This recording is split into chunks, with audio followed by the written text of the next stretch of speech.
আমি এই বিয়ে করতে পারবো না ইরফান ভাই। আমি আপনাকে ভালোবাসি, বুঝেও কেন এমন করছেন? ছেলে পক্ষকে বড় আব্বুর আর চাচ্চু কথা দিয়ে ফেলেছে তিহু। এই বিয়ে ভাঙা কিছুতেই সম্ভব না। আপনি কিছু করুন না ইরফান। তুই বল কি করব? চলেন পালিয়ে যাই, না হলে আমাদের কথা বাসায় জানিয়ে দিই। তিহুর আটকে আটকে বলা কথাগুলো তীরের মতো গিয়ে বুকে বিন্ধে নির্বাণের। কিন্তু তার কিছুই করার নেই, তার হাত পা বাঁধা। সে কথা দিয়েছে বাবা মায়েদের। বুক থেকে তিহুর দুহাত ছাড়িয়ে নেয় ইরফান। পেছনে ফিরে মাথায় হাত বুলিয়ে দিল তিহু। কোমল গলায় বলল, বোঝার চেষ্টা কর প্লিজ, এইসব কিছুই সম্ভব না। শুধু শুধু কাঁদিস না প্লিজ। ভোর হয়ে এসেছে তিহু, ঘুমিয়ে পড়। ইরফানের কথায় রাগ উঠে যায় তিহুর। ঝাটকা দিয়ে মাথা থেকে সরিয়ে দেয় ইরফানের হাত। রাগে দুঃখে কান্নায় রোধ হয়ে আসে তার গলা। দু হাতে চেপে ধরে ইরফানের টি শার্টের কলার বহু কষ্টে বলে, কি বলছেন এসব? মাথা ঠিক আছে আপনার? পারবেন আমাকে ছেড়ে থাকতে? তিহুর কথার প্রত্যুত্তর করে না ইরফান। হাতের সাহায্যে ছাড়িয়ে নেয় তিহুর হাত। তারপর ধীর পায়ে রুম থেকে প্রস্থান করার জন্য পা বাড়ায় ইরফান। অবিশ্বাস সূচকে ইরফানের কাজগুলো দেখে তিহু। তার এসব বিশ্বাস হচ্ছে না। দম বন্ধ হয়ে আসছে। হায় আল্লাহ, সে এতদিন কাকে ভালোবেসেছিল? অবিশ্বাস্য কণ্ঠে শুধালো তিহু। তার মানে এতদিন সব নাটক ছিল ইরফান চৌধুরী? সব আমার মন ভালোবাসা নিয়ে আপনি খেলেছিলেন? কিভাবে পারলেন? একটু বুক কাঁপলো না আপনার? ইরফানের এমন নির্লিপ্ততা গভীরভাবে আঘাত করে তিহুর বুকে। বুক চেপে ধরে কান্না করতে করতে আবারও মুখ খোলে সে। চৌধুরীদের সম্মানের কাথায় আগুন লাগুন, ধ্বংস হোক এই ভাব গাম্ভীর্য। ওরা ভালোবাসা বোঝেন না। আমার ভাই বোন দুটোকে একবার বাড়ি ছাড়া করেছিল, এবার আমাকে পৃথিবী ছাড়া করতে চাই। আল্লাহ বিচার করুন।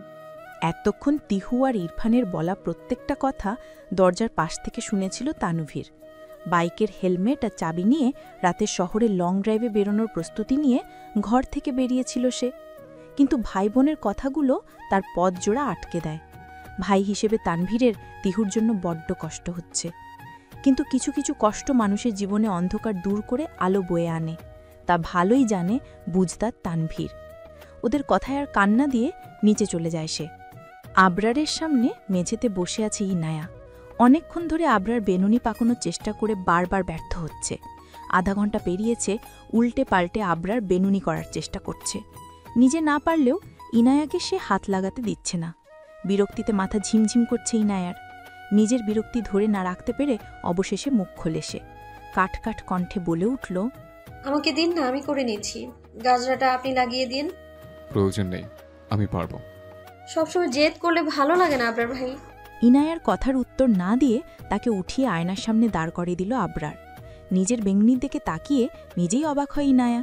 কাঁদো কাঁদো মুখে প্রশ্ন করে আবরারকে, শাড়ি পরানো, বেরুনি করা, এসব আপনি কিভাবে শিখেছেন? সত্যি করে বলেন। আগে একটা সংসার করেছি যে, সেখান থেকে। আবরার ভাই, আমি কিন্তু যাব না আপনার সাথে। বলে আমার আদরে বেলি, সব তোমার জন্যই আমার শেখা। মানে? আমাদের বিয়েটা যদি স্বাভাবিকভাবে হতো তাহলে তো আমাদের ফার্স্ট নাইটও হতো। তোমার মনে আছে শেষবার আমি ঢাকা থেকে ফেরার সময় আম্মুদের সবার জন্য জামদানি শাড়ি নিয়েছিলাম? হ্যাঁ। তখন অনেক খুঁজে তোমার জন্য দুটো শাড়ি নিয়েছিলাম। ভেবেছিলাম ফার্স্ট নাইটে তোমাকে নিজের হাতে পরিয়ে দেব, কিন্তু তার হলো কই। বাদ দাও। তুমি রেডি তো? খুশিতে জলজল করে ওঠে ইনায়ার চোখ। খুশিতে গদগদ হয়ে আবরারের দিকে ফিরে প্রশ্ন করল, কি রঙের ছিল শাড়িগুলো? শাড়িগুলো কোথায় এখন? আমার কাপড়ে পোশাকের ভাঁজে লুকানো। ফের তাড়া দেয় আবরার। ইনায়ার হাত ধরে ফ্ল্যাট থেকে বেরিয়ে দরজায় তালা ঝুলিয়ে দেয়। আকাশ অন্ধকার হয়ে আসছে। বিকেল 5:30 বাজে। আজ জলদি অফিস থেকে ফেরার পরও দুজনেই রেডি হতেই দেরি হয়ে গেছে। আবরারের পরনে শুভ্র শার্ট আর কালো জিন্সের প্যান্ট। ইনায়ার পরনে আবরারের দেওয়া শুভ্র গাউন। চুলে বেনুনির মধ্যে বেলিফুলের গাজরাগুলো লাগানো, বাঁ হাতে চিকন কালো ফিতের ঘড়ি। বাসা থেকে বেরিয়ে রাস্তার পাশে দাঁড়াতে রিকশা পেয়ে যায় তারা। ভাড়া ঠিক করে রিকশায় উঠে পড়ে তারা। এখান থেকে আধ ঘন্টার রাস্তা। ইনায়ার এখনো জানা নেই তারা যাচ্ছেটা কোথায়। আমরা কোথায় যাচ্ছি আবরার ভাই? তোকে বেছে দিব। দেখছিস না, নিজের হাতে ভালো করে সাজিয়ে গুছিয়ে এনেছে। আবরারের ট্যারা উত্তরে কোনো কথা না বলে মুখ মাকিয়ে অন্যদিকে ফিরে তাকায় ইনায়া। ঢাকাতে আসার পর এই নিয়ে তাদের একসাথে 3 বার বের হওয়া। প্রথম 2 বার কাজের উদ্দেশ্যে হলেও এবার বিষয়টা ভিন্ন। চারপাশ মেঘলা হয়ে আছে, ঠান্ডা হাওয়া বইছে চারদিকে। ইনায়ার ভালোই লাগছে মুহূর্তটা। তার ভাবনার মাঝেই আবরার পেছন কেকে বাঁ হাতে জড়িয়ে ধরে ইনায়ার কোমর। একবার তাকিয়ে কিছু বলে না ইনায়া। রিকশা এসে থামে একটা নদীর পাশে। ভাড়া মিটিয়ে নেমে পড়ে দুজনে। আবরার নিজের শক্ত হাতের মুঠোয় পুড়ে নেয় ইনায়ার হাতটা। নদীর পাড়ের ঘাসের ওপর এসে বসল ওরা দুজনে। চারপাশ জুড়ে নীরবতা, শুধু নদীর ঢেউয়ের টুপটাপ শব্দ আর বাতাসের সংশোধনী। আকাশ জুড়ে কালো আর ধূসর রঙের মেঘেরা ভেসে বেড়াচ্ছে ধীর গতিতে। সূর্য তার আলো মেঘের আড়ালে লুকিয়ে রেখেছে। কিছুক্ষণ পরপর ঝাঁক বেঁধে পাখিরা উড়ে নদীর এপার থেকে ওপারে যাচ্ছে। ইনায়াকে গভীর মনোযোগে আকাশের দিকে তাকাতে দেখে পাশ থেকে উঠে পড়ে আবরার। ধীর পায়ে হেঁটে কিঞ্চিত দূরত্ব অবস্থিত ফুলের দোকান থেকে একটা সাদা গোলাপের স্টিক নিল। চোখের সানগ্লাসটা খুলে পকেটে গুঁজে নেয়। ইনায়া পেছনে এসে হাঁটু গেড়ে বসে আবরার। কাপা কাপা কণ্ঠে আলতো সুরে বলে ওঠে কিছু কথা। I love you Jasmine. আমি তোমাকে ভালোবাসি বেলি। দিন ক্ষণ সময় কাল দেখে তোমার প্রতি আমার এই ভালোবাসার সৃষ্টি হয়নি। যখন প্রথম তোমাকে ভালোবেসেছিলাম তখন এক বালিকা রূপে ভালোবেসেছিলাম। দ্বিতীয়তে নব যৌবনা এক ষোড়শের প্রেমে, এবং সর্বোপরি আমার প্রিয়তম স্ত্রীর রূপে। প্রতিবার আমি তোমার নতুন রূপে মুগ্ধ, বিমোহিত হই। আমার হৃদয়ে বয়ে যায় শান্তির স্রোত। তুমি কি আমাকে ভালোবাসবে বউ? আবরারের দিকে অপলক দৃষ্টিতে চেয়ে আছে ইনায়া। কি বলবে সে ভেবে পাচ্ছে না। প্রিয় মানুষের মুখ থেকে ভালোবাসা কথা শুনতে এত শান্তি, এতটা মধুর শোনায় কথাগুলো। ইনায়া মাথা নাড়িয়ে হ্যাঁ জানায়। আলতো হাতে ফুলের স্টিকটা নেয় আবরারের হাত থেকে। ফুলগুলো ইনায়া ধরতেই আবরার প্যান্টের পকেট হাতড়ে বের করে ছোট্ট একটা বক্স বের করল। বক্সটা খুলে একটা শুভ্র পাথরের রিং বের করল আবরার। বাম হাতের সাহায্যে ইনায়ের হাতটা হাতের তালুতে নিয়ে অনামিকা আঙুলে আংটিটা পরিয়ে দিল। সবশেষে দাঁড়িয়ে শক্ত আলিঙ্গনে বুকে জড়িয়ে নেয় নিজের প্রিয়তমা সঙ্গিনীকে। এই সুন্দর সময়টাতে বাগড়া দেওয়ার জন্য ইনায়ের হাতে ফুটে যায় গোলাপি কাঁটা। ব্যথায় খামচে ধরে আবরারের পিঠের শার্ট। হাতটা সামনে এনে কাঁটাটা টান দিল আবরার। অন্য হাতে আবরারকে শার্টের বুকের অংশে খামচে ধরে ইনায়া কাতর কণ্ঠে বলল, ব্যথা লাগছে আবরার। আর একটু সহ্য করে বেলি, এখনই হয়ে যাবে। কাঁটাটা ডেবে গেছে আঙুলে। আবরারের হাতের নখগুলো ছোট হওয়াতে ধরতেও পারছে না চিকন কাঁটাটা। ব্যথায় আরেকটু কুকুরে ওঠে ইনায়া। ছলছল চোখে তাকিয়ে বলল, পারবো না, ছেড়ে দিন প্লিজ। এতক্ষণের হালকা মেঘলা আকাশটা ঘন কালো মেঘে ঢেকে গেছে এখন। দূর থেকে হালকা বাতাস বয়ে আসছে, সঙ্গে মাটির সুধা গন্ধ। হঠাৎই এক ঝটকায় শুরু হয়ে যায় টিপটিপ বৃষ্টি। ইনার গ্রামের নিম্নভাগ বৃষ্টির ছাটে ভিজে জবুতবু হয়ে গেছে। দোকানের ছাউনির নিচে আসতে গিয়ে এতটা ভিজেছে। যদিও দুজনেরই শরীর অর্ধেক ভিজে গেছে ততক্ষণে, তবু সবই ইনা জ্বর থেকে উঠায়। আবরার তাকে ভিজতে দেয়নি। রাস্তার পাশের এক টং দোকানের ছাউনির নিচে দাঁড়িয়ে আছে আবরার ইনায়া। হাতে 2 কাপ ধোয়া ওঠা আদা দেওয়া লেবু চা। কিছুক্ষণ পরপর ফু দিয়ে চা থেকে চুমুক নিচ্ছে তারা। বৃষ্টির ছাট বাড়তেই ছাউনির নিচ থেকে বাইরে হাত বাড়িয়ে দেয় ইনায়া। সদ্য আকাশ থেকে পতিত হওয়া ফোঁটাগুলো ভিজিয়ে দেয় ইনায়া 2 হাত। শরীর শিরশির করে ওঠে ইনায়ার। পাশে দাঁড়িয়ে তার বাচ্চামোগুলো অপলক দৃষ্টিতে পরখ করছে আবরার। সব এত সহজ আর সুন্দর হবে তার জীবনে 1 মাস আগেও আবরার তা ভাবতে পারেনি। ওই রাতটা আশীর্বাদ স্বরূপ ধরা দিয়েছে আবরারের জীবনে। পরিবার থেকে দূরত্ব সৃষ্টি হলেও প্রিয় মানুষটা তার পাশে। পাশাপাশি বালিশটা এখন আর ইনায়া নামক ফুলের অপেক্ষা করা লাগে না। ওই বালিশটা এখন তার নামেই বরাদ্দ। আর বিধাতা ছাড়া এই বরাদ্দটা কেউ খণ্ডাতে পারবে না, তা আবরার জানে এবং মনে প্রাণে মানে। ইনায়ার সেই প্রথম রাতের কথা মনে পড়ে যায়, যেদিন তারা প্রথম ঢাকা এসেছিল। কিছু স্মৃতি কষ্টদায়ক হলেও তার সাথেও সুখ মিশ্রিত থাকে। হাসি আনন্দ সুখ দুঃখ নিয়ে মানুষের জীবন ঘটিত। তাই দুইকে ভালোবেসে জীবনে বেঁচে থাকতে শিখে গেলে আর কোনো দুঃখ থাকে না জীবনে। ওদের এই সুন্দর ভাবনাময় মুহূর্তে বিলেন হিসেবে এন্ট্রি নেয় আবরারের ফোনটা। বিচ্ছিরি শব্দে বেজে ওঠে। পকেট হাতে ফোনটা বের করতেই ভ্রুদ্বয় কুঁচকে যায় আবরারের। ভুল দেখেছে কিনা তা শিওর হওয়ার জন্য ফোনের স্ক্রিনটা হাত দিয়ে মুছে আরেকবার নামটা পড়ল। না, সে ঠিকই দেখেছে। আব্বু দিয়ে সেভ করা নাম্বারটা থেকে আজ 1 মাস পর ফোন এসেছে। আবরার খুশি হবে না অবাক হবে তাই ভেবে পাচ্ছে না সে। দেখতে দেখতেই কলটা কেটে যায়। কল না ধরে ফোন নিয়ে এমন ভাব দেখে বিরক্তের শ্বাস ফেলেই নেয়া। দিন দিন আবরার ভাইও স্টার জলসা নাটকের টিপিক্যাল শাশুড়িগুলোর মতো হয়ে যাচ্ছে। ফোন হাতে নিয়ে এমন ঢং করে কে? আরেকবার কল আসতেই বিরক্তিতে ভ্রু জোড়া কুচকে নেয় ইনায়া। এবার তার অসহ্য লাগছে। ফোনটা ধরছেন না কেন? নষ্ট মোবাইলের মতো এমন হ্যাক হয়ে দাঁড়িয়ে আছেন কেন? কল না ধরে? কে কল দিয়েছে তা দেখলে তোরও সেম দশা হবে। কথা শেষে আবরার ফোনটা বাড়িয়ে দেয় ইনায়ার দিকে। বড় বড় চোখে ফোনের দিকে তাকিয়ে ইনায়া বলল, বড় আব্বু, হ্যাঁ। ধরেন ধরেন দেখি কি জন্য কল দিয়েছেন। পারবো না, তুই রিসিভ কর। আমি? হ্যাঁ, লাউড স্পিকার দিবি। অজ্ঞাত ইনায়া ফোন হাতে নিয়ে কলটা রিসিভ করে, শান্ত কণ্ঠে সালাম দিল। আসসালামু আলাইকুম বড় আব্বু। কিছুক্ষণ নীরবতার পর অপর পাশ থেকে উত্তর এলো। কোমল গলায় আশতাফ চৌধুরী উত্তর দিলেন, ওয়ালাইকুম আসসালাম আম্মু, কেমন আছো তুমি? আলহামদুলিল্লাহ ভালো। ফোনটা তোমার সাথে থাকা অজাতের বাচ্চাটাকে দাও তো আম্মু। আবরার ভাইকে দেবো? ইনায়ার মুখে আবরারকে এখনো ভাই সম্বোধন করা দেখে হালকা কেসে উঠলেন আশতাফ চৌধুরী। তার মানে অজ্ঞাতটা এখনো ইনায়াকে বকাঝকা করে আর বউয়ের সম্মানও দেয়নি। ইনায়া ফোনটা এগিয়ে দেয় আবরারের দিকে, চোখের ইশারায় ফোনটা সরাতে বলে আবরার। করুণ চোখে আবরারের হাত ধরে ফোনটা ওর হাত ধরিয়ে দেয় ইনায়া। আসসালামু আলাইকুম। আবরার ফোন কানে নিয়ে সালাম দিতেই চড়াও হন আশতাফ চৌধুরী। গমগমে কঞ্চে বলল, তুমি আর মানুষ হলে না, তোমার বউ তোমাকে ভাই ডাকছে আর তাতে তুমি নির্লজ্জর ন্যায় সায় দিচ্ছ। এই কথা বলার জন্য ফোন দিয়েছেন? তাহলে এবার রাখতে পারেন। চুপ করো বেয়াদব। আজ রাতের ট্রেনেই ইনায়াকে নিয়ে বাড়ি ফিরবে। আশতাফ চৌধুরীর কথায় অবাক চোখে ইনায়া আবরারের দিকে তাকালো। কি বললেন? শুনতে পাইনি আমি। আবরারের এমন নাটকীয় ভঙ্গিবার কথায় দাঁত কিরমির করে উঠলেন আশতাফ চৌধুরী। এটা কি আদৌ ওনার ছেলে? মাহমুদাকে আজই জিজ্ঞেস করতে হবে। নিজেকে সামলান তিনি, রাগ হলে চলবে না। নেহাত ঠেকায় পড়েছেন, না হলে আবরারকে কল দিতেন না আশতাফ চৌধুরী। ইনায়াকে নিয়ে আজ রাতের ট্রেনে বাড়ি ফিরবে দুজনে। প্রয়োজন আছে, এত কথা বলতে পারবো না। আমার জানার মতে আমার তো কোনো প্রয়োজন নেই, আমরা ফিরবো না বাড়ি। ছেলের কথা চুপসে গেলেন আশতাফ চৌধুরী। বাবা ছেলের এই নীরব যুদ্ধে অসহায় ইনায়া কি করবে বুঝতে পারছে না। তবুও সাহস করে আবরারের হাত থেকে ফোনটা কেড়ে নিল। শান্ত কণ্ঠে জানালো তারা যাবে।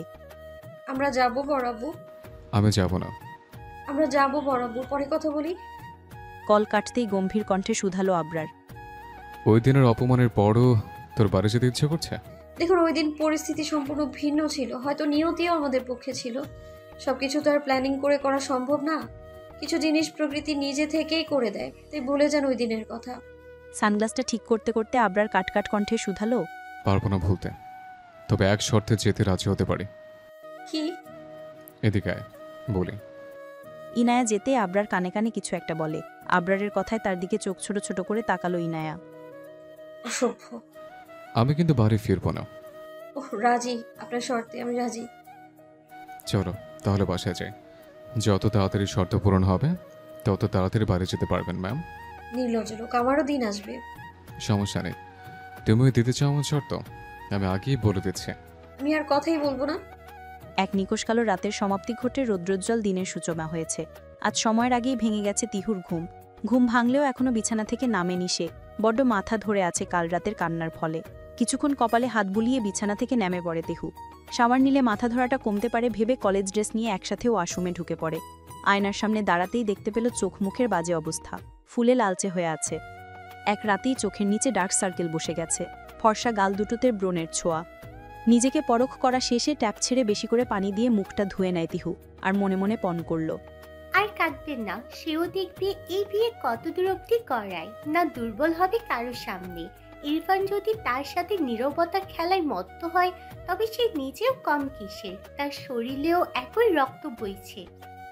মনে মনে কথাগুলো ভাবতে ভাবতেই ওয়াশরুম থেকে বেরোয় তিহু। চুলগুলো থেকে তোয়ালে ছাড়াতে ছাড়াতে বারান্দায় এসে দাঁড়ালো। বারান্দায় এসে দাঁড়াতেই চোখাচোখি হয় বাগানে দাঁড়িয়ে ফোনে কারোর সাথে কথা বলা ইরফানের সাথে। পরনে সাদা শার্ট আর গলায় আইডি কার্ড, বা হাতে কালো ফিতের ঘড়িটা, যেটা তিহুই তাকে উপহার দিয়েছিল গতবারের জন্মদিনে। দেখেই বোঝা যাচ্ছে ইরফান ভার্সিটিতে যাওয়ার জন্যই তৈরি হয়েছে। তিহুকে দেখে এক মুহূর্তের জন্য থমকে যায় ইরফানের হৃৎপিণ্ড। এক রাতে কি হাল হয়েছে মেয়েটার চেহারার, অপরাধ বোধে মিয়ে যায় ইরফান। চোখ নামিয়ে নেয় সে। তা দেখে বারান্দা থেকে চলে আসে তিহুও। একসাথে তৈরি হয়ে সিঁড়ি বেয়ে নামছে তিহু। মেঘা বেগম ডাইনিং টেবিলে খাবার সাজাচ্ছেন। মেয়েকে স্বাভাবিকভাবে নামতে দেখে বুকের উপর চাপা ভারী পাথরটা নেমে যায় মেঘা বেগমের। কাল সারা রাত দু চোখের পাতা এক করতে পারেননি তিনি। দুইবার গিয়ে দেখেও এসেছিলেন মেয়েকে, তখন ঘুমে ছিল বোধহয়, বাতি জ্বালাননি তাই জানেন না তিনি। নিচে এসে মেঘা বেগমকে স্বাভাবিক কণ্ঠে নাশতা দিতে বলল তিহু। আম্মু নাস্তা দাও, কলেজে দেরি হয়ে যাচ্ছে।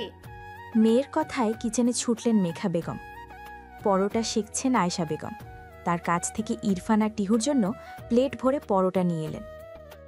এর মধ্যেই তানভীরও অফিসের জন্য তৈরি হয়ে উপর থেকে নেমেছে। বোনের পাশের চেয়ারে বসতে বসতে একবার অবলোকন করে নেয় বোনকে। কাল রাতে তিহুর কান্না দেখে ভয় পেয়েছিল সে। আবার এটাও জানতো তার বোন বোকা না, ভেবে চিনতেই সিদ্ধান্ত নেয়। তানভীর বসতেই তার সামনের চেয়ারে এসে বসল ইরফান। ইরফানকে ভার্সিটির জন্য তৈরি দেখে প্রশ্ন করল তানভীর। ক্লাসে যাবি নাকি আজ? হ্যাঁ। তিহুও কলেজে যাবে, তিহুকে তোর সাথে নিয়ে যাস। কথা শেষে চোখ দিয়ে ইরফানকে ইশারায় আচ্ছা বলতে বলে তানভীর। তার কথায় সায় জানায় ইরফান নিজেও। যাকে নিয়ে তাদের মধ্যে কথোপকথন চলছে তার কোনো খেয়ালই নেই এসবে। পরোটা ছিঁড়ে মাংসের সাথে খাচ্ছে তিহু। খাওয়া শেষ হতেই বেসিন থেকে হাত ধুয়ে কাঁধে ব্যাগটা নিয়ে মেঘা বেগমের উদ্দেশ্যে বিদায় জানিয়ে চলে যেতে নেয়, কিন্তু বাদ সাথে তানভীর। তিহু দাঁড়া, ইরফানের সাথে যাস। না ভাইয়া, আমার দেরি হয়ে যাচ্ছে। ও বাইক দিয়ে কলেজের সামনে নামিয়ে দেবে। প্রয়োজন নেই, আসি। আর এক মুহূর্ত না দাঁড়িয়ে সদর দরজা দিয়ে বেরিয়ে যায় সে। ধরনীর বুক ছিঁড়ে সন্ধ্যা নেমেছে। এখনও বাহিরে ঝিরঝিরে ফোঁটায় বৃষ্টি হচ্ছে। বর্ষাকালেই এক সমস্যা, যখন তখন আকাশ ছিঁড়ে ঝমঝমিয়ে বৃষ্টি নামে। দিনের অধিকাংশ সময় বৃষ্টি থাকার দরুন জনজীবন হয়ে ওঠে অস্থির, বিপর্যস্ত। হঠাৎ আসা এক পশলা বৃষ্টিতেই মাটি হয়ে থাকে কর্দমাক্ত আর স্বেতসেতে। রান্নাঘরে চায়ের কাপে চামচ দিয়ে টুংটাং শব্দ তুলে চার বানাচ্ছে ইনায়া। দুধ চাটা খুব ভালোই বানায় সে। অবশ্য শুধু দুধ চা বললে ভুল হবে, সব চাই সে ভালো বানাতে পারে। যার দরুন চা না পান করা আবরারও এখন চা পান করতেই বেশি স্বাচ্ছন্দ্য বোধ করে। ট্রে করে 2 কাপ চা আর বিস্কুট নিয়ে আবরারের পাশে এসে বসল ইনায়া। বুকের উপর হাত বেঁধে টান টান হয়ে বিছানায় শুয়ে আছে আবরার। হাতে ফোনটা নিয়ে কি যেন মনোযোগ দিয়ে দেখছে। ইনায়া পাশে এসে বসতেই সে উঠে বসল। কোলে বালিশ নিয়ে গালের নিচে হাত দিয়ে মুগ্ধ চোখে তাকায় ইনায়ার দিকে। চায়ের ট্রেটা রেখে পানি আনতে গিয়েছে ইনায়া।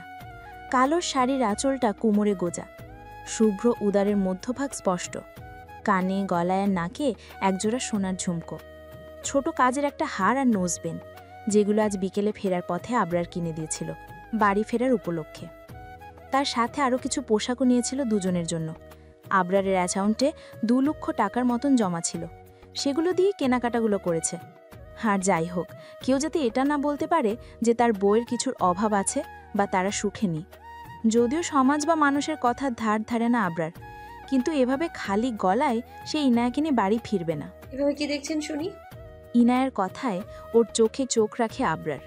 ছোট করে ঢোক গিলে বলল, দেখছে আমার বালিকা বধূ কিভাবে সংসার হয়ে উঠছে। আম দিচ্ছেন নাকি? না, আজকাল আপনি কখন যে কি বলেন বুঝতেই পারি না। কিন্তু আমি বুঝে গেছি আমার ছোট্ট আন্নিকে পৃথিবীতে আনার জন্য আমার বউ প্রস্তুত। আবরারের কচ্ছে চোখ পাকিয়ে ওর চোখের দিকে তাকালো ইনায়া। ইনায়ার তাকানোর ভঙ্গি দেখে দুজনে একসাথে হেসে ওঠে। ওদের হাসির শব্দ ঝমঝমিয়ে ওঠে রুম জুড়ে। আসবাবগুলো যেন বোবা ভাষায় বলছে, ভালোবাসা সুন্দর, হৃদয়ের মিল না থাকলে সেখানে ভালোবাসা সৃষ্টি হয় না। একসাথে থাকলেই বড়জোর সংসার হয়, কিন্তু ভালোবাসা না। ভালোবাসা হওয়ার জন্য প্রয়োজন 2টো পবিত্র হৃদয়। মনে মনে মিললেই ভালোবাসা হয়ে যায়। প্রকৃতির সৃষ্টির কাল থেকে এই নিয়মেই যে ধরনী বয়ে চলেছে। রাত 12:30 বাজে। বিছানায় শুয়ে একবার এপাশ হচ্ছে তো আরেকবার ওপাশ হচ্ছে ইনায়া। কিছুতেই ঘুম আসছে না তার। আবরার ঘুমিয়ে পড়েছে, তাই ডাকতেও পারছে না।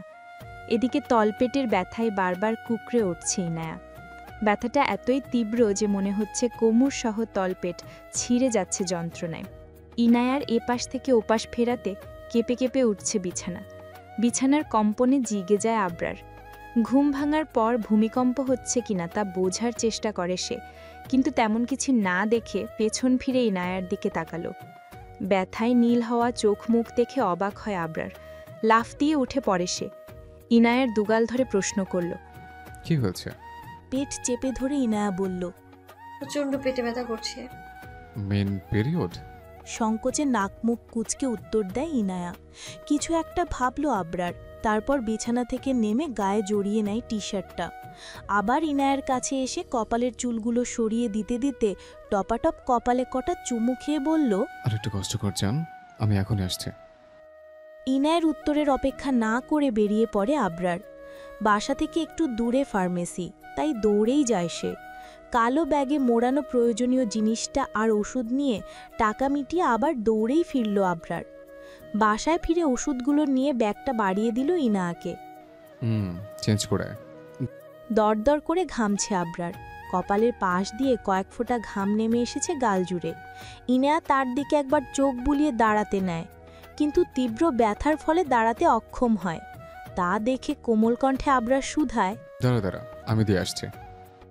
আবরার কোলে তুলে নেয় ইনায়াকে। ওয়াশরুমের দরজায় নামিয়ে দরজাটা হালকা মিলিয়ে দিল।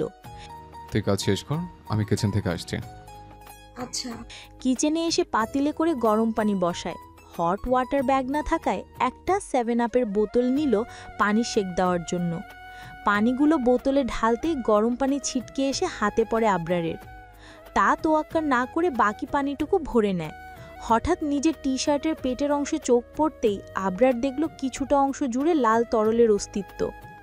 ইনায়ের শরীর থেকে যেই তরল তার টি শার্টে লেগেছে তা জানে আবরার। ওসবের তোয়াক্কা সে করে না। ভালোবাসলে বুঝি রাগী মানুষটাও শান্ত হাতে সব সামাল দিতে জানে।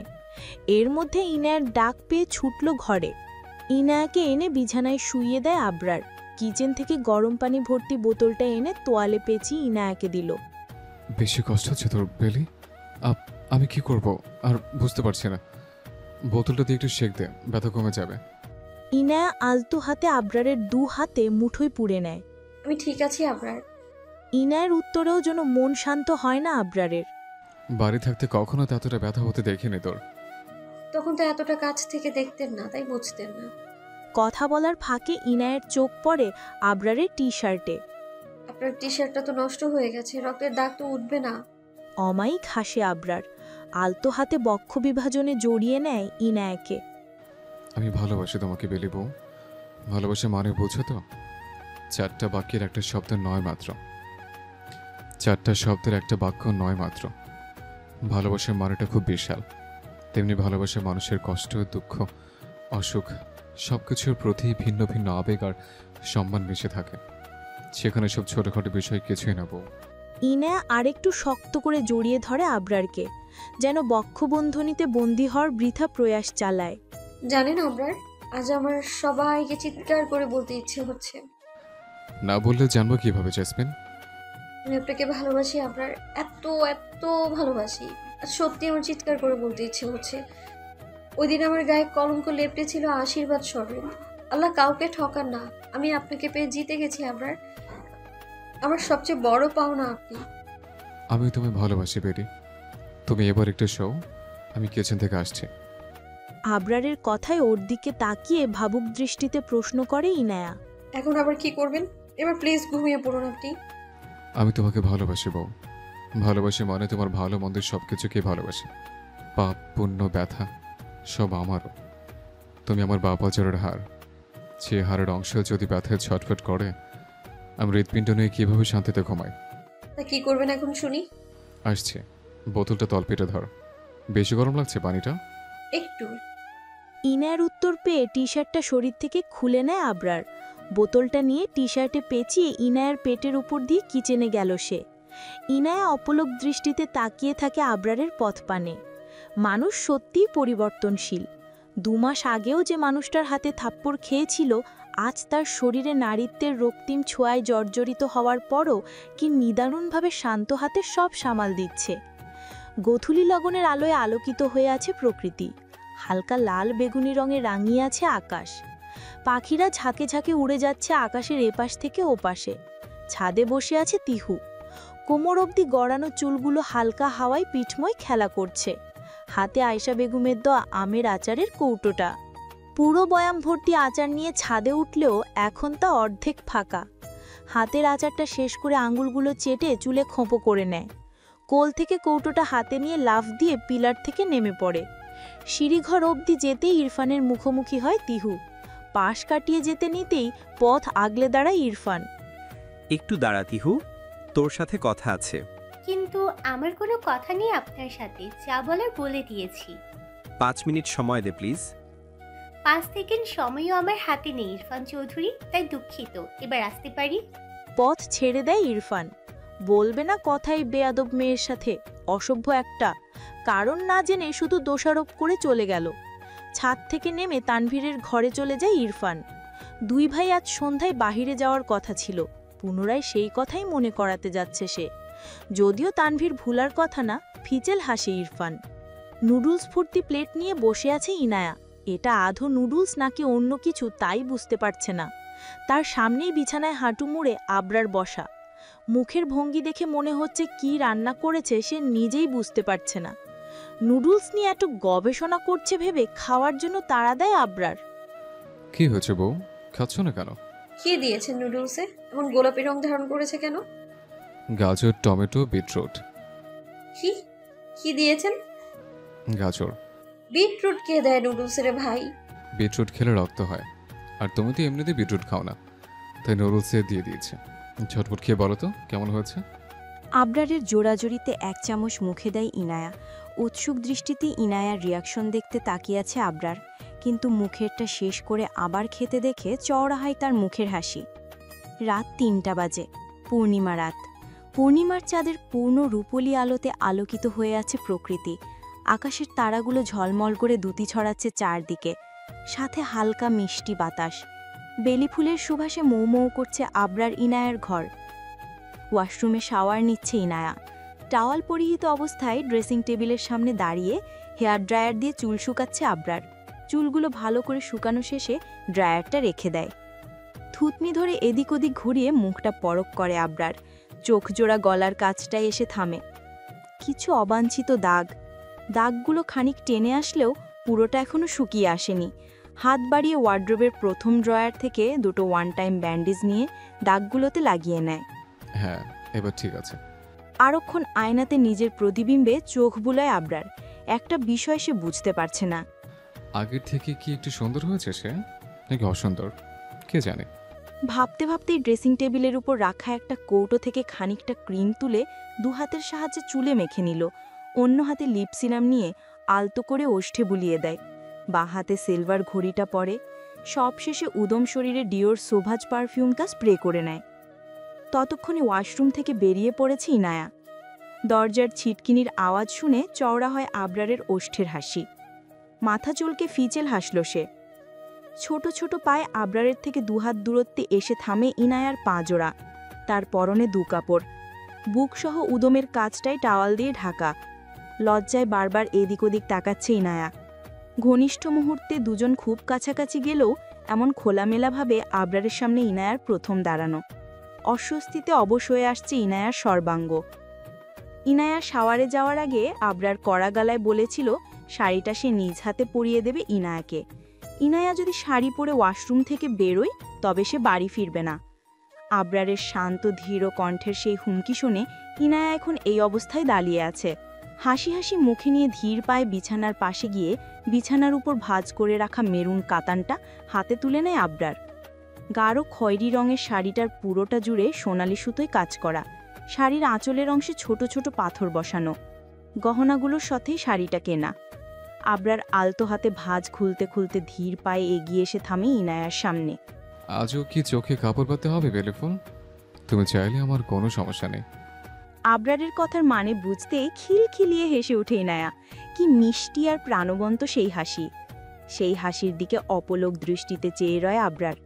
জানো বেলি বউ, তোমার এই হাসির জন্য আমি আবরার আমার জীবনটাও দিয়ে দিতে পারি। উত্তর দেয় না ইনায়া। ডাগর ডাগর আখিতে তাকিয়ে থাকে আবরারের চোখের দিকে। তার যে জানা নেই এমন আদুরে কথার উত্তর।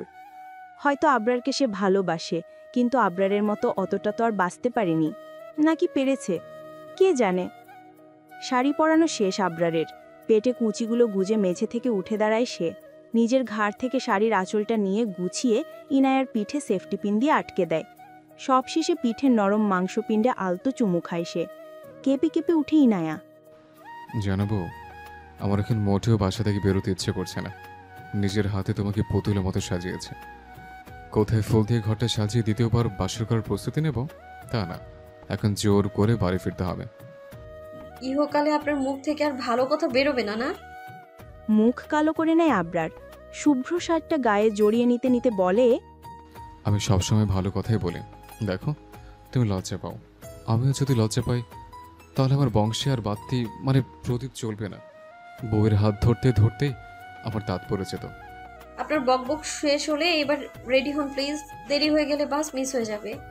তো বড় বউ বকা দিবে কিন্তু। তুই জানিস অন্যে, তোর বড় আব্বু আমার ভালো দেখতে পারে না। যে দেখেছি বোন একটু শান্তিতে আছে, অমনি বাড়ি ফিরতে তাড়া দিচ্ছে। গজগজ করতে করতে আবরারের পিঠ খামচে ধরে ইনায়া। আপনার ভাই আসছে বরাবর এজেন্ট, তুই আমার বউ, আল্লাহ বানিয়েছে আমার পাঁচরের হাড় দিয়ে, থাকবি আমার পক্ষে। তা না করে সারাদিন শ্বশুরের দলে ফিরিস, আমারও দিন আসবে। তো তো আর কি, যত দোষ আবরার ঘোষ। আচ্ছা, হঠাৎ কিছু মনে পড়ার ভঙ্গিতে আর্তনাদ করে ওঠে আবরার। তুমি তোমার শর্ত পূরণ করনি বউ, আমি কিন্তু ফিরবো না বাড়ি। কি শর্ত কি বলেছিলাম ওই দিন? মনে পড়ছে না। থাক, বাদ দাও। কথা শেষ করে ব্যাগগুলো হাতে নিতে উদ্যত হতেই গালে ছুঁয়ে যায় শীতল একজোড়া ওষ্ঠ। পাথর হয়ে যায় আবরার। গালে হাত দিয়ে ঘাড় ঘুরিয়ে তাকায় ইনায়ার দিকে, যে কিনা পাশে দাঁড়িয়েই হাসছে। বাসে জানালার পাশের সিটে বসেছে ইনায়া। ঠান্ডা হাওয়া বইছে চারদিকে। শো শো বাতাসে ঝাপটায় উড়ে যাচ্ছে ইনায়ার মাথায় বাঁধা হিজাবের বাড়তি অংশটুকু। জানালাটা খোলা থাকায় বাতাসটা এসে ছুঁয়ে দিচ্ছে ইনায়ার মন মস্তিষ্ক। তার দৃষ্টি আকাশে সৌন্দর্যে নিবদ্ধ। অদ্ভুত অনুভূতি হচ্ছে ইনায়ার মনে। একপাশে অনেক দিন পর বাড়ি ফেরার আনন্দ, সবার সাথে দেখা হবে, আয়েশা বেগমকে জড়িয়ে ধরবে, কতদিন পর মায়ের আঁচলের গন্ধ পাবে সে। অপর পাশে ওই দিন রাতের ঘটে যাওয়া ঘটনাগুলো পরপর ভেসে উঠছে। ওমন মিথ্যা কথাগুলো সবাই কেন বিশ্বাস করল? একবারও কি ওদের মতামত নেয়ার প্রয়োজন মনে হয়নি কারো? এতটাই বিশ্বাসের অযোগ্য তারা দুজনে? উত্তর মিলে না ইনায়ার মনে। ইনায়ার ভাবনার মাঝেই আবরার তার ঘাড়ে মাথা রাখে। পূর্ণ দৃষ্টিতে আবরারের দিকে তাকাতেই নিমিষেই সব চিন্তা দূর হয়ে যায় ইনায়ার মাথা থেকে। সে মানে আল্লাহ যা করেন ভালোর জন্যই করেন। এটাও হয়তো ভালোর মানে কোনো একটা ভালো শুরু ছিল। আবরারের দিকে ঘুরে দুহাতে তার কোমর আঁকড়ে বুকে মাথা গুজে নেয় ইনায়া। উপস্থিতি টের পেয়ে আবরারও দুহাতে বক্ষবন্ধনীতে আঁকড়ে ধরে তাকে। ফজরের নামাজ আদায় শেষে কোরআন শরীফ পড়ে জায়নামাজ থেকে মাত্র উঠেছেন মাহমুদা বেগম। বাহিরে সোনালি আলো ফুটেছে খানিকক্ষণ। দু চোখ জ্বলছে মাহমুদা বেগমের।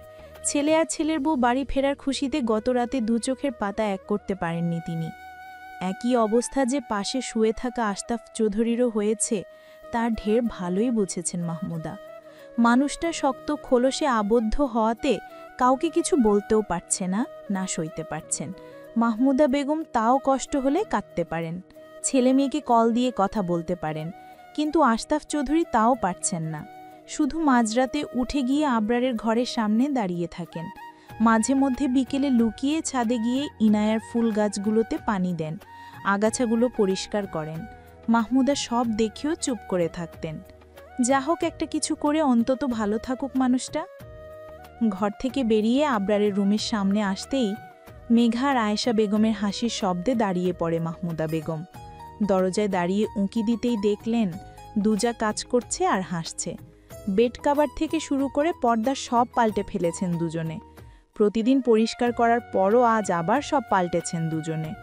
ইনায়ার ঘর থেকে ইনায়ার কিছু প্রয়োজনীয় জিনিসও এনেছে তারা। ভাবি, এদিকে এসো, বলো তো ঘর সাজানোটা কেমন হয়েছে? অমায়িক হাসেন, তোরা দুজনে মিলে যেহেতু সাজিয়েছিস, ভালো না হয় যাবে কোথায় বলতো? সত্যি? হ্যাঁ সত্যি। ভাবি, আবরার ইনায়া আসতে কতক্ষণ লাগবে? 4:30টার বাসে উঠেছিল, যদি জ্যামে না পড়ে তাহলে আর ঘন্টা 3 লাগতে পারে ওদের। যাক আলহামদুলিল্লাহ। আচ্ছা তোরা থাক এখানে, আমি নিচে গিয়ে রান্নার সব গুছিয়ে নিই বরং। গন্তব্যে এসে মাত্র বাস থেমেছে। বাস থামতেই নেমে পড়ে আবরার ইনায়া। ক্লান্ত চোখে তাকায় চারপাশে। আহা, চেনা শহর। আজ পাক্কা 1 মাস পর তারা পা রেখেছে এই শহরে। রাস্তা থেকে একটা রিক্সা ঠিক করে উঠে পড়ে তারা। মেইন রোড থেকে চৌধুরী বাড়ি যেতে 10 কি 15 মিনিট সময় লাগে। রাস্তা ফাঁকা হলে 10 মিনিটেই চলে যাওয়া যায়। চৌধুরী বাড়ির দরজায় দাঁড়িয়ে আছে আবরার ইনায়া। আবরারের পেছনে দাঁড়িয়ে উকি দিচ্ছে সে, যদিও কিছুই দেখতে পাচ্ছে না। 5 ফিট 11 উচ্চতার আবরারের পেছনে 5 ফিট 4 ইনায়া, চুনোপুটি বই কিছুই না। তবুও পায়ের আঙুলে ভর দিয়ে আবরারের পিঠ চেপে উকি দিচ্ছে সে। আবরার কয়েকবার তাকে বললেও পাশে আসেনি সে, পেছনেই লুকিয়ে দাঁড়িয়ে আছে। ভয় করছে ইনায়ার, ভয় তার হাত পা অসাড় হয়ে আসছে। এতদিন পর দেখা সবার সাথে কি হবে? বড় আব্বু মেনে নিবে তাদের, নাকি? প্লিজ বিউটিফুল, পাশে এসে দাঁড়াও। এভাবে পেছনে লুকিয়ে আছো কেন? আমার ভয় করছে আবরার ভাই। আমি পাশে থাকলেও তোমার ভয় লাগছে বেলি? আবরারের কথায় ধীর পায়ে ওর পাশে এসে দাঁড়ায় ইনায়া। বাঁ হাতে খামচে ধরে রেখেছে আবরারের শার্টের পেটের অংশ। সামনে দাঁড়িয়ে আছে চৌধুরী পরিবারের সবাই। স্থির দৃষ্টিতে ওদের দুজনের ফিস ফিস করা দেখছে। আর অপেক্ষা করতে না পেরে মাহমুদা আর আয়েশা বেগম এগিয়ে আসেন। ইনায়াকে টেনে বুকে জড়িয়ে এনে আয়েশা বেগম বুকে জড়িয়ে কেঁদে উঠেন তিনি। দুহাতে মেয়ের গাল চেপে কপালে গালে চুমু খেলেন। কান্না চোখে আবরারের দিকে তাকিয়ে হাতের সাহায্যে তাকেও ডাকলেন। মায়ের হাত ছাড়িয়ে মামনির কাছে এসে ইনায়াকে সহ ওনাকে জড়িয়ে নেন বুকে। দুজনের মাথায় চুমু খায় আবরার। শক্ত করে কিছুক্ষণ বক্ষ বিভাজনে বন্দি করে রাখল তাদের। তারপর ছেড়ে দিয়ে ধীর পায়ে তিহু আর মেঘা বেগমের কাছে গিয়ে আলতো হাতে দুজনকে জড়িয়ে নেয়। কিছুটা দূরে ইরফান আর তানভীর দেওয়ালের সাথে ঢেল দিয়ে দাঁড়িয়ে আছে। সবার কান্না দেখে ঘাড়ে হাত ডলতে ডলতে এগিয়ে আসে তানভীর। হ্যাঁ, আমি আর ইরফান তো খালের পানিতে ভেসে এসেছি। চল ইরফান, আমরাও ঢাকা চলে যাই, তবে যদি কারো চোখে পড়ি। হ্যাঁ ভাই, চলো, আমরা তো আর ওনাদের কেউ না। তানভীর আর ইরফানের কথার ভঙ্গি দেখে কান্না চোখে হেসে ওঠে সবাই। আবরার এগিয়ে এসে দুই ভাইকে জড়িয়ে নেয় বুকে। খুব মিস করেছি আমার ভাইয়েরা। আমরাও। একসাথে হেসে ওঠে চৌধুরী বাড়ির 3 রাজপুত্র। ওদের সাথে যেন হেসে ওঠে বাড়ির দেয়ালগুলো। ফুরফুরে হয়ে ওঠে সারা চৌধুরী বাড়িময়। আশতাফ চৌধুরী সোফায় বসে আছেন, আশরাফ চৌধুরী তার পাশেই। আফতাব রাজশাহী গেছেন অফিসের কাজে। আজ বা কাল ফিরতে পারেন। কি নিয়ে যেন ঝামেলা বেঁধেছে কর্মচারীদের মধ্যে, সেটাই মিটমাট করতে আফতাব চৌধুরী গতকাল রাতে রাজশাহীর উদ্দেশ্যে বেরিয়েছিলেন। এনায় মাহমুদা বেগমের সামনে এসে ওনাকে পা ছুঁয়ে সালাম করতে গেলে উনি আটকে বুকে জড়িয়ে নেন। কতদিন পর মেয়েটাকে জড়িয়ে ধরেছেন তিনি। ওনার প্রিয় আর বুকের দুটো সম্পর্কই যে মেয়েটার সাথে, একদিকে নিজের মেয়ে, অপরদিকে একমাত্র ছেলের বউ। কিছুক্ষণ জড়িয়ে ধরে বুক থেকে ছাড়িয়ে সামনে এনে চোখের ইশারায় আশতাফ চৌধুরীর কাছে যেতে বললেন। বেচারা যে মুখ ফুটে কিছু বলতে পারছেন না, না শক্ত খোলস ছেড়ে কাছে ডাকতে পারছেন। মাহমুদা বেগমের ইশারা বুঝতে ফিরে আবরারের দিকে তাকায় ইনায়া। ইনায়ার দৃষ্টিতে দেখে তার মন পড়ে ফেলে আবরার। এগিয়ে এসে তার হাত ধুলে বাবার সামনে গিয়ে দাঁড়ালো আবরার। ওরা সামনে দাঁড়াতেই আশতাফ চৌধুরী দাঁড়িয়ে পড়েন। ওরাব্বু, ইনায়ার কান্না মিশ্রিত ডাকটাই যেন যথেষ্ট ছিল শক্ত খোলসে আবদ্ধ থাকা আশতাফ চৌধুরীকে ভেঙে গুড়িয়ে দেওয়ার জন্য। ছলছল চোখে হাত বাড়ালেন ইনায়ার উদ্দেশ্যে। বড় আব্বু সায় পেয়ে তীব্র বেগে ওনাকে জড়িয়ে ধরে ইনায়া। কান্নার তোপে বারবার শ্বাস আটকে আসছে তার। নাকের পানি চোখের পানিতে ভেসে যাচ্ছে আশতাফ চৌধুরীর বুক আর ইনায়ার ঘাড়ের শাড়ির অংশ। হ্যাঁ, আশতাফ চৌধুরীও কাঁদছে। ওনার কান্না দেখে কেঁদে ওঠে সবাই। আসরের আজান দিচ্ছে চারদিকে। তিহু আর ইনায়া ছাদের রেলিংয়ে বসে পা দুলিয়ে আমের আচার খাচ্ছে। ছাদে শুকতি দিয়েছিল মাহমুদা বেগম। ইনায়ার ত্বক পছন্দ না হলেও তিহুর সাথে তাল মেলাতে একটা আচার হাতে নিয়ে বসে আছে। একটু পরপর মুখে দিচ্ছে আর চোখ মুখ কুচকে নিচ্ছে। তা দেখে পাশে বসা তিহু হাসছে। তিহু আরেক টুকরো আচার হাতে নিতেই ইরফান আসে ছাদে। ইনার পাশে এসে মাথায় টোকা দিতেই অতর্কিত সে পেছন ফিরে তাকায়, সাথে তিহুও। কিন্তু ইরফানকে দাঁড়িয়ে থাকতে দেখে আবার সামনের রাস্তায় যাতায়াত করা মানুষ দেখতে ব্যস্ত হয়ে পড়ে। কিছু বলবি ভাইয়া? তিহুর দিক থেকে চোখ সরিয়ে ইনায়ের দিকে তাকালো ইরফান। বোনের গলা জড়িয়ে বলল, আইসক্রিম খাবি? আইসক্রিমের কথা শুনে চোখ জলজল করে উঠে ইনায়া। লাফ দিয়ে রেলিং থেকে নেমে পড়ল সে। হাসি হাসি মুখেই উত্তর দিল ইরফানকে, তুই খাওয়াবি? সত্যি ভাইয়া? ফ্রিজে রেখে এসেছি তোর আর তিহুর জন্য। একটা খেয়ে আরেকটা রেখে দিস। আচ্ছা। ভাইয়ের থেকে আইসক্রিমের খোঁজ পেয়ে শাড়িটা উপরে তুলে দৌড়াতে দৌড়াতে ছাদ থেকে নেমে পড়ল ইনায়া। তিহুর পাশে ইরফান পা তুলে রেলিংয়ে বসল। ইরফান বসার সাথে সাথেই সে নেমে যাওয়ার জন্য এগোতে লাগল। ঠিক তক্ষণই ইরফান হাত বাড়িয়ে তার কোমর টেনে নিল নিজের দিকে। হঠাৎ টানে তিহু ধপ করে গিয়ে পড়ল ইরফানের বুকের ওপর। তিহু ছাড়া পাওয়ার জন্য নড়চড় শুরু করতেই ইরফান গলা ঝেড়ে শান্ত কণ্ঠে বলল, বলছিলাম কি, আমি কারোর সাথে কথা বলতে ইচ্ছুক নই। স্বয়ং ইরফানের সাথেও না? না। সত্যি? হ্যাঁ। তিহুর কথা শেষ হতেই রেলিং থেকে লাফ দিয়ে নেমে পড়ে ইরফান। চলে যাওয়ার জন্য পা বাড়ায়। তা দেখে পেছন ফেরে তিহু। তিহু পেছনে ফিরতেই তাকে অবাক করে 2 পা পেছিয়ে এসে তার ডান গালে টুপ করে চুমু খায় ইরফান। চুমু খেয়ে সেকেন্ডের ভিতরেই সে উধাব। তিহু কিছু বুঝে ওঠার আগেই দৌড়ে পালায় ইরফান। গালে হাত দিয়ে হয়ে বসে আছে তিহু। অন্ধকারে চেয়ে আছে আবরারের ঘর। বিকেল 5টা বাজে, কিন্তু রুমে মধ্যরাতের মতোই অন্ধকার। রুমময় ঘন পর্দার আড়ালে নিমগ্ন, বাইরে থেকে এক বিন্দু আলো ভেতরে প্রবেশ করতে পারছে না। দেওয়াল হাতড়ে রুমে প্রবেশ করে ইনায়া। লাইট জ্বালাতে গিয়েও থেমে যায় সে। অন্ধকার হাতড়ে ওয়াশরুমে ঢুকে পড়ে। আইসক্রিম খাওয়ার সময় শাড়িতে আইসক্রিম পড়েছিল। পানি দিয়ে পরিষ্কার করতেই আরও ভিজে যায় শাড়ির অর্ধাংশ। উপায় না পেয়ে ইনায়া গা থেকে খুলে নেয় শাড়িটা। হ্যাঙ্গার থেকে তাওয়ালটা নিয়ে বেরিয়ে আসে ওয়াশরুম থেকে। রুমে এসে লাইট জ্বালিয়ে কারবার থেকে আবরারের নতুন কেনা কলা পাতা রঙের শাড়িটা বের করল। আচমকা উদম কোমরে পুরুষালী হাতের বিচরণে অবাক হয় ইনায়া। আবরারের উদম বুকে ঠেকে ইনায়ার পিঠ। শির দ্বারা বেয়ে নেমে যায় একটি শীতল বাতাস। পেছনে ফিরতে নাই ইনায়া। তার আগে ঘাড়ে মাথা রেখে তাকে আটকে দেয় আবরার। বাড়ি আসার পর থেকে আমাকে ভুলে গেলে নাকি বেলিফুল? এটা কিন্তু ভারী অন্যায়। আপনি তো ঘুমোচ্ছিলেন, আগে তো ঘুমে ডিস্টার্ব করে থাপ্পড় দিতেন, সেই ভয়ে আর ডিস্টার্ব করিনি। আল্লাহ আল্লাহ, বলে কি মেয়ে? ভুল কি বললাম আমি? ইনার কথায় ফিচেল হাসল আবরার। হাসি থামিয়ে ফিসফিসে কণ্ঠে বলল, একদিন এসব ভুলে গেলে বেলিফুল? আমি যে তোমায় কত আদর করি। সমস্যা নেই, সমস্যা নেই, আমি আছি তো। সব কড়াই কণ্ঠে মনে করিয়ে দেব, সাথে নতুন কিছু স্মৃতিও দিব না। আমার আবার বড় মন, কাউকে কিছু কম দিতে পারি না। সে যদি হয় আমার বউ, তাহলে তো কথাই নেই। সূর্যের তির্যক রশ্মি জানালার কাঁচ ভেদ করে ঘরে প্রবেশ করে ইনারার চোখে পড়তেই হালকা হয়ে আসে তার ঘুম।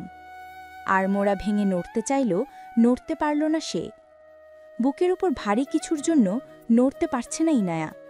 বহু কষ্টে চোখ জোড়া খুলল।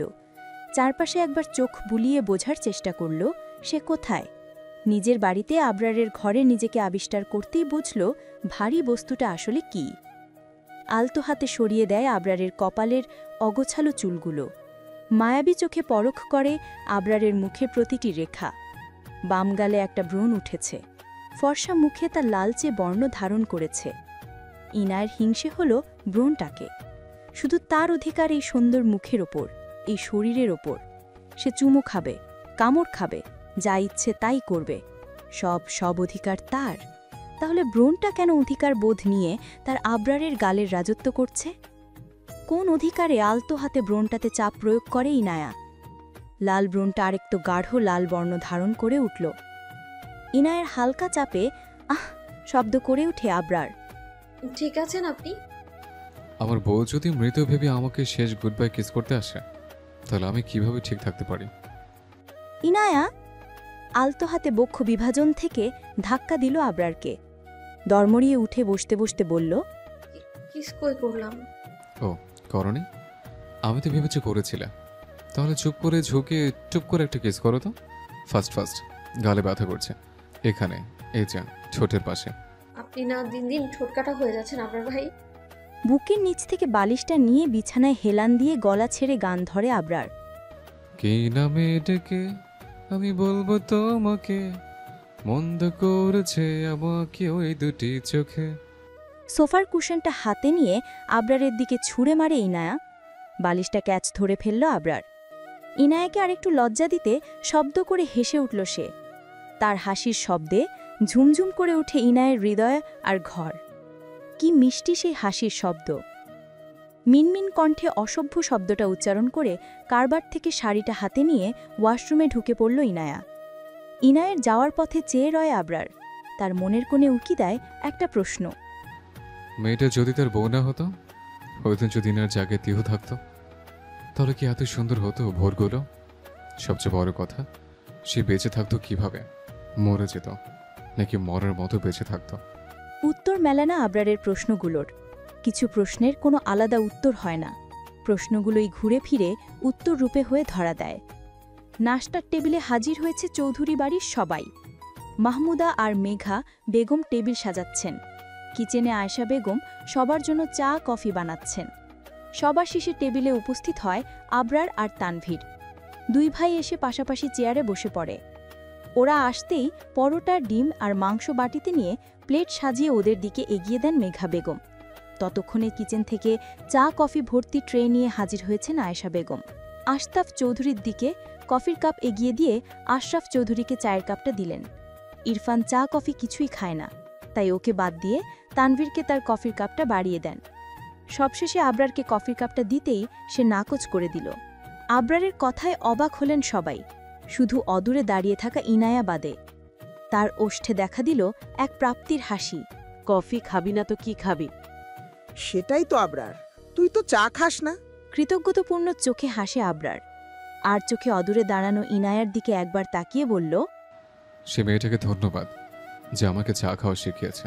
আবরারের উত্তরে দীর্ঘ হয় সবার ওষ্ঠের হাসি। আয়েশা বেগমের চোখ চিকচিক করে উঠল পানিতে। ওনার কান্না পাচ্ছে, খুশির কান্না। আজ থেকে তিনি নিশ্চিত হলেন যে ছেলে মেয়ে দুটো একসাথে সুখে আছে, তার মেয়েটা ভালো আছে, দুজন দুজনকে বুঝতে পারছে। রাগী গম্ভীর ছেলেটাও কিভাবে বদলে গেছে। আঁচলের সাহায্যে চোখ মুছে নেন আয়েশা বেগম। হাসি হাসি মুখে আবরারের দিকে বাকি থাকা চায়ের কাপটা এগিয়ে দিলেন তিনি। সবার দুপুরের খাওয়া শেষ হলেও তিহুর এখনো খাওয়া হয়নি। মেঘা আর আয়েশা বেগম দুবার ডেকে গিয়েছিল, কিন্তু আরেকটু ঘুমোবে বলে ওনাদের চলে যেতে বলেছিল, তাই কেউ আর বিরক্তি করেনি তাকে। তিহু মেঝেতে শুয়ে আছে, হাতে নিজের ফোনটা। গ্যালারিতে ঢুকে ইরফানের ছবি বের করল। দোম আটকে আসা কষ্ট নিয়ে নিজের মনে মনে আওড়ায় কিছু শব্দ। আপনার দুঃখে আমি মরে যাচ্ছি না কেন ইরফান? আমার দম বন্ধ হয়ে আসছে, কিন্তু মরে যাচ্ছি না কেন বলুন তো ইরফান? আমি বাঁচতে চাইনি এই পৃথিবীতে আপনাকে ছাড়া। আমার আমার আপনাকে জড়িয়ে ধরতে ইচ্ছে হচ্ছে, কিন্তু পারছি না। একটু থেমে ফের দোম আটকে আটকে আবারও বলল সে। শ্বাস নিতে খুব কষ্ট হচ্ছে তার। শ্বাসকষ্টটা আবার বাড়ছে, মেডিসিনগুলো কন্টিনিউ করা হচ্ছে না, কথাগুলোও আটকে আসছে মুখে। আমি হারিয়ে ফেলেছি আপনাকে, কেন ভালোবাসলেন না আমায় ইরফান? দরজায় কড়া নাড়ার শব্দে তড়িঘড়ি করে উঠে বসল তিফু। দুহাতে চোখ মুছে নেয়, ওড়নাটা ঠিক করে দরজা খুলল। কেউ নেই, তাহলে নক করল কে? রেলিংয়ে চোখ পড়তেই আরেক দফা অবাক হয় তিহু। বাড়ি সাজানো হচ্ছে। রুম থেকে বেরিয়ে একটু এগিয়ে ড্রয়িং রুমে চোখ রাখে। কিছু মেহমানও আসা শুরু করেছে। কি বার আজ? সোমবার? না না, এ হতে পারে না। কেউ তাকে কিছু বলল না, একবারও বলার প্রয়োজনও মনে করল না, সোজা বাড়ি সাজানো শুরু করেছে। ইরফান কোথায়? কান্নাগুলো দলা পাকিয়ে গলায় এসে বিঁধে তিহুর। মাথা চক্কর দিয়ে উঠল তার। পড়তে পড়তেও সে রেলিং ধরে সামলে নেয় নিজেকে। বিড়বিড় করে ওঠে তিহু, তাহলে সত্যি বিয়েটা হচ্ছে? তুমি কিছু করলে না বিয়েটা ভাঙার জন্য ইরফান? আমি বোকা ছিলাম, ছলনাকে ভালোবাসা ভেবে তোমার জন্য কষ্ট পাচ্ছিলাম। ছি, লজ্জা হচ্ছে আমার নিজের জন্য। বিড়বিড় করার মাঝেই ঘাড়ে কারো হাতের ছোঁয়ায় কেঁপে ওঠে তিহু। দু হাতে চোখ মুছে নিজেকে স্বাভাবিক করে পেছনে ফিরল সে। ইনায়া দাঁড়িয়ে আছে, পরনে একটা কালো শাড়ি, কাঁধে ব্যাগটা হাতে নেমা। দেখেই মনে হচ্ছে বাহিরে যাওয়ার জন্য তৈরি হয়েছে। কোথাও যাবি ইনু? কিঞ্চিত হেসে মাথা নাড়ায় ইনায়া। পার্লারে যেতে হবে, চল। সন্ধ্যায় অনুষ্ঠান, আজ এঙ্গেজমেন্টের সাথে কাবিনটাও হবে। কথাটা শোনা মাত্রই যেন মাথায় আসমান ভেঙে পড়ে তিহুর। দুপা পিছিয়ে গিয়ে জিজ্ঞেস করে, কি? এমন তো কথা ছিল না, কথা ছিল শুধু এঙ্গেজমেন্ট হবে। তাহলে কাবিনের কথা আসলো কোথা থেকে? ছেলের বাবা মা চাইছে দেরি না করতে। তারা তাদের ছেলের বউকে জলদি ঘরে তুলতে চাইছে। আর বেশি কথা বলে দেরি হয়ে যাবে, জামাটা পাল্টে আয়, আমি নিজে অপেক্ষা করছি। দুর্বল পায়ে ঘরে চলে যায় তিহু। তিহু যেতেই দীর্ঘ শ্বাস ফেলে ইনায়া। সে জানে তার বোনের কতটা কষ্ট হচ্ছে, তবুও চুপচাপ মুখ বুজে সব সহ্য করে যাচ্ছে। অনেকক্ষণ ধরে চেষ্টা করেও তিহুকে সাজাতে ব্যর্থ পার্লারের মেয়েগুলো। ফাউন্ডেশন ইউজ করতেই চোখের পানিতে সব গলে যাচ্ছে। ব্যর্থ হয়ে মেয়েগুলো ইনায়ের দিকে তাকালো। ম্যাম, ওনাকে সাজানো যাচ্ছে না, চোখের পানিতে সব গেটে যাচ্ছে। তাহলে লিপস্টিক আর একটু কাজল লাগিয়ে মাথাটা বেঁধে দিন। এমনিতেও আমার বোন সুন্দর। মেয়েগুলো তাই করল। দীর্ঘ 3 ঘন্টার চেষ্টায় তিহুকে তৈরি করতে সফল হয় তারা। ইনায়ার সামনে তিহুকে দাঁড় করাতেই অপলক দৃষ্টিতে চেয়ে থাকে সে। লাল শাড়িতে কি মিষ্টি লাগছে তিহুকে, একেবারে পরীর মতো। মুখে নেই কোনো কৃত্রিম প্রসাধনী, ঠোঁটে লিপস্টিক আর মাথায় খোপা ভর্তি লাল গোলাপের সমাহার, এতেই যেন অপসরী লাগছে। ছোট পরিসরেই তিহুর কাবিনের অনুষ্ঠানটা হচ্ছে। পরিবারের সদস্যরা আর কাছের কিছু আত্মীয় স্বজন এসেছে। নিজের ঘরে বসে আছে তিহু, তার পাশেই ওর কিছু খালা, চাচি, মামি আর মামাতো খালাতো কাজিনগুলো বসে গল্প করছে। রুম জুড়ে মানুষে গিজগিজ করছে, সবার হাসির আওয়াজে মাথা টনটন করছে তিহুর। বিছানায় মাঝ বরাবর ঘোমটা টেনে বসে আছে তিহু। তিহুর মনে হচ্ছে তার বুকের ভেতর কেউ হাতুড়ি পেটাচ্ছে, যেন টান দিয়ে বুকটা বের করে আনার মিথ্যে প্রয়াস চালাচ্ছে। কিন্তু কিছুতেই কিছু হচ্ছে না, কোনো অনুভূতিই হচ্ছে না তার। মাথার ভেতর কেমন ফাঁকা ফাঁকা খেকছে। ইনায়াটাও পাশে নেই। একটু আগে ছেলের মা নাকি চাচিকে যেন তিহুকে গয়নাগুলো পরিয়ে দিয়ে গেছে। শাড়ি গহনার ভারে গহমে অসহ্য লাগছে তিহুর। শরীরটা যেন আর চলছে না। দুপুরে ইনায়ার হাতে শুধু দুনলা খাবার খেয়েছিল সে। ঘড়ির কাঁটায় কয়টা পেরিয়েছে তা জানা নেই তিহুর। তবে সন্ধ্যা নেমে এসেছে। সেই বিকেল থেকে একইভাবে বসে আছে সে। ঝিম ধরে গেছে দুপায়ে, কোমর শরীর থেকে পায়ের পাতা অবধি টনটন করছে। সারাদিন কান্নার দরুন মাথাটা ভারী হয়ে আছে, চোখে ঘোলা ঘোলা দেখছে সব। মন আর শরীরের কষ্টে আশেপাশে সবার হাসি ঠাট্টাগুলোই এখন বিরক্ত লাগছে তিহুর। ইচ্ছে করছে সব ছেড়ে ছুঁড়ে কোথাও পালিয়ে যেতে। বিধাতা কি তাকে দেখছেন না? তুলে নিতে পারছেন না এই অসহনীয় যন্ত্রণা থেকে? সকাল থেকে মাত্র দুবার ইনায়ার সাথে দেখা হয়েছিল আবরারের। সারাদিনের ব্যস্ততায় তার বউটার সাথে একটু কথাও হয়নি তার। বিকেলে দেখেছিল পুতুল সেজে সারা বাড়িময় ছুটোছুটি করছে। এই মেয়ে পারেও বটে, একটু পা পিছলে গেলেই আবার তার যত সমস্যা হবে। এমনিতেই আজ এক সপ্তাহ ধরে বউটাকে ভিটামিন আদর দিতে পারছে না, না সে নিজে নিতে পারছে। এই জন্যই এখন ক্লান্ত ক্লান্ত লাগছে শরীরটা। ভালো লাগে না এসব আবরারের। ধুর!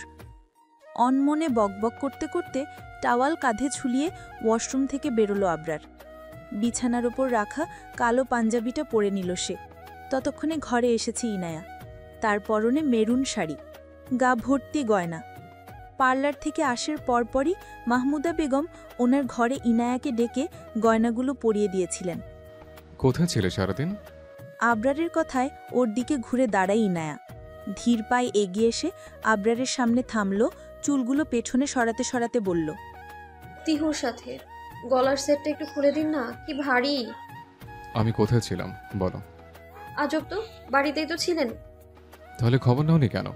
আপনি কাজ করছিলেন তাই বিরক্ত করিনি। হ্যাঁ, এখন তো আমি পুরনো হয়ে গেছি, থাকবেই বা কেন আমার সাথে? আবরারের গাল ফুলিয়ে বলা কথাগুলো শুনে হেসে উঠে ইনায়া। সত্যি বলছেন? আমার আবার একটা নতুন আবরারকে চাই। প্রথমে ইনায়ার কথার মানে না বুঝলেও কিছুক্ষণ পর বুঝতেই আবরার চোখ তুলে ইনায়ার দিকে তাকালো। অবাক চোখে ভ্রুকুচকে জিজ্ঞেস করল, সে যে ভাবছে তাই কি বুঝিয়েছে ইনায়া? ইনায়া মাথা নাড়ালো। ইনায়ার সাই পেয়ে আবরার তার কোমর জড়িয়ে ঝাঁপিয়ে পড়ল বিছানায়। শুভ কাজে দেরি করতে নেই বেলি ফুল, আমার পছন্দ না। আপনার আমার সাজ নষ্ট হয়ে যাবে কিন্তু। চলে যা, আমার বউ এমনিতেই সুন্দর। ঝলমলে আলোয় আলোকিত হয়ে আছে চৌধুরী বাড়ির ড্রয়িং রুম। লাল নীল বাতির পাশাপাশি শুভ্র বাতি জ্বলছে। চারদিকে মানুষের গিজগিজ। সন্ধ্যা হতেই তা আরও বাড়ল। বেশি মানুষের আয়োজন না করলেও আত্মীয় স্বজন সব মিলিয়ে মানুষ 150 হয়েছে। ড্রয়িং রুমের মেঝেতে তোষক পেতে বিয়ে পড়ানোর ব্যবস্থা করা হয়েছে। সামনাসামনি 2টি তোষক পাতা হয়েছে। এক পাশে তিহুকে, অপর পাশে ছেলেকে বসানো হলো।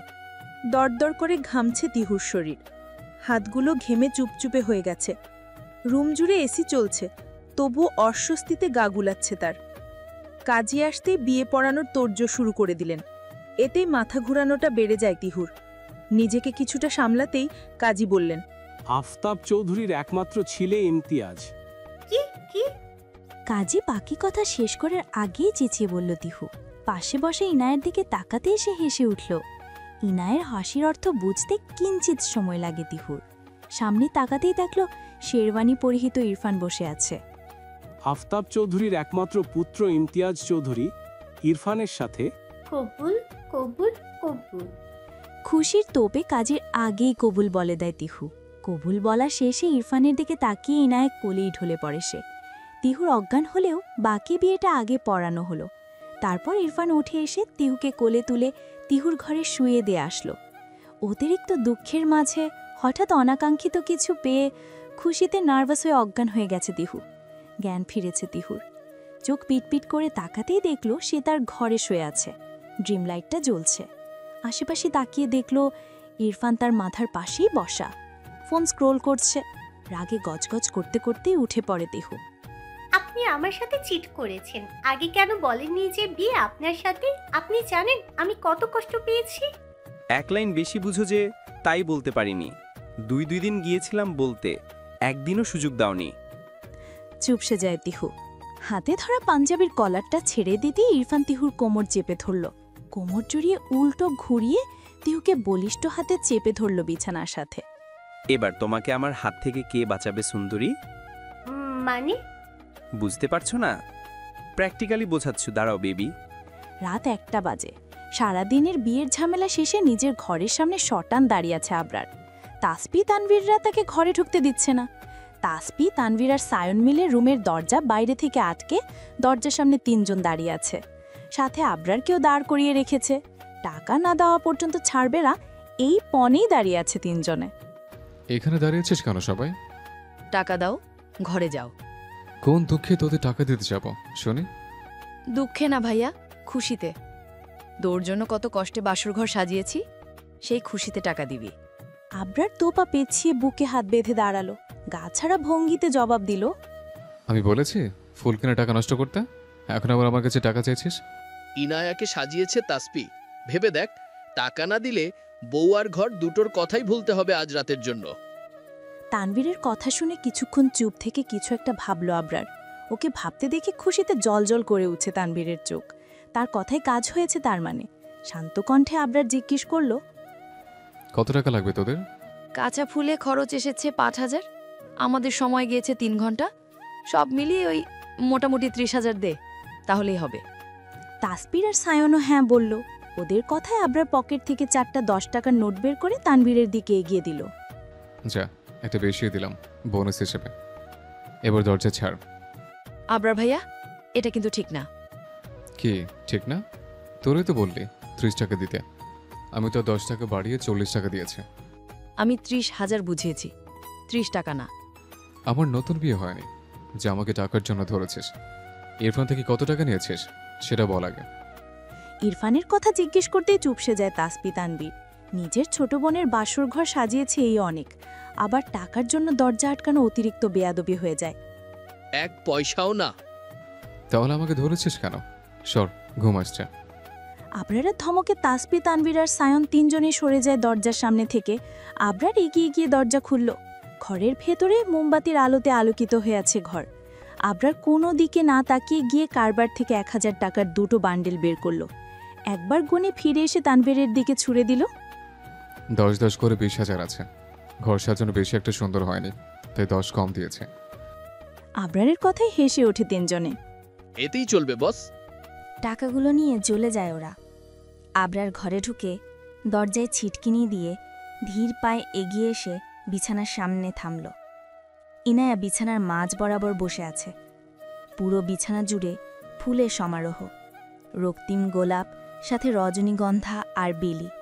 3 রকমের ফুলের সুবাস একত্রিত হয়ে অদ্ভুত সুবাস ধারণ করেছে রুম জুড়ে।